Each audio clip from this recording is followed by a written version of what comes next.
était une fois, il y a bien longtemps, une vallée enchantée qui prospérait à la faveur d'une rivière poissonneuse et de terres fécondes. Les habitants y vivaient tous en paix et leur petit pays aurait semblé en tout au jardin d'Éden si chacun n'y était tout de même obligé de travailler un peu pour profiter des fruits d'une généreuse nature.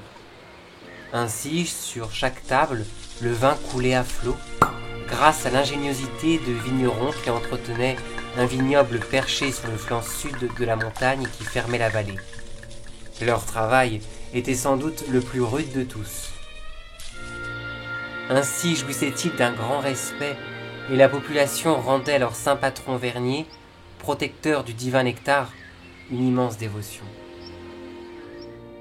Gustave Courbet naît le 10 juin 1819 à Ornans, dans une famille de propriétaires aisés.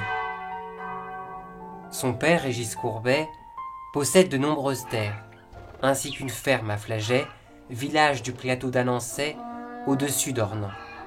Sa mère, Sylvie Oudot, est issue d'une famille ornanaise de négociants en vin aux idées républicaines. La vie des Courbet se partage ainsi entre le village agricole et la ville aux accents plus urbains.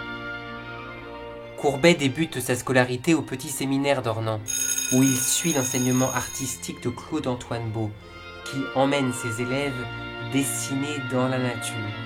Plus tard, au Collège royal de Besançon, où il entre en 1837, il prend des cours de dessin auprès du peintre Charles-Antoine Flageoulot, ancien élève de David. Courbet produit ses premières œuvres dès cette époque, représentant surtout sa ville natale. Je suis très fâché de vous dire que j'ai la maladie du pays, et qu'il me tarde tant d'être à Ornans que je n'y puis plus tenir. S'il faut être reçu bachelier au point d'enrager toute sa vie au collège pendant toute une année, et puis encore ne pas être reçu, j'aime encore mieux retourner chez nous et envoyer paître la bachelerie. Je vous en prie, ne m'écrivez pas toujours de ces lettres insignifiantes. Dites-moi positivement de sortir du collège, puisque dans tout et partout, je dois faire exception à la règle générale. Je m'en vais poursuivre ma destinée.